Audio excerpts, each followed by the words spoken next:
តាមវីដេអូនេះឲ្យដល់ចប់បើសិនជាទាំងអស់គ្នាចង់ចេះកក់ហាញឆៃមាសតាមប្រព័ន្ធធនាគារនិងវិធីដកដាក់សាច់ប្រាក់បែបណាដែលត្រឹមត្រូវនិងស្របច្បាប់តាមនីតិកលមូលបត្រកម្ពុជាអញ្ចឹងបើសិនជាទាំងអស់គ្នាជាអ្នកដែលចង់ចេះកក់ហាញឆៃមាសចង់ទាញយកផលចំណេញពីតម្លៃហាងឆៃមាសហើយកាន់តែពិសេសគឺចង់រក្សាដើមទុនឲ្យមានសុវត្ថិភាពវីដេអូនេះគឺសម្រាប់អ្នកទាំងអស់គ្នាតែម្ដងអញ្ចឹងនាងខ្ញុំនឹងបង្ហាញពីរបៀបដកដាក់សាច់ប្រាក់តាមរយៈប្រព័ន្ធធនាគារ ACLIDA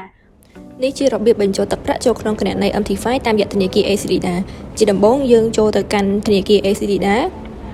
បន្ទាប់មកយើងចូលទៅកាន់ផ្ទេរប្រាក់ហើយវាលេខកូដសម្ងាត់របស់យើងបន្ទាប់មកបងប្អូនទាំងគ្នាចូលទៅកាន់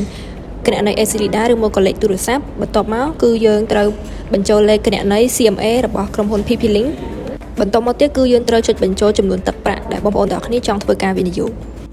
តែអញ្ចឹងជាបន្តទៅទៀតគឺបងប្អូនចុចកន្លែងគោលបំណងចុចបើកបងប្អូនបន្ទាប់មកយើងចុចកន្លែងបញ្ចូលដោយដៃហើយបន្តទៀតគឺយើងចុចកន្លែងគោលបំណងដែលដាក់ឈ្មោះរបស់យើងជាមួយនឹងលេខគណនីជួញដូររបស់បងប្អូនទាំងអស់គ្នាអញ្ចឹងពេលដែលបំពេញរួចបងប្អូនទាំងអស់គ្នាអាចចុចយល់ព្រមអញ្ចឹងពេលដែលផ្ញើទឹកប្រាក់ឲ្យបងប្អូនទាំងអស់គ្នាកុំភ្លេចធ្វើការផ្ទៀងប្រតិបត្តិការឲ្យបានត្រឹមត្រូវអញ្ចឹងបើសិនជាបងប្អូនទាំងអស់គ្នាចង់ធ្វើការបើកគណនីជួញដូរអាចធ្វើតាមរយៈវីដេអូខាងលើនេះបាន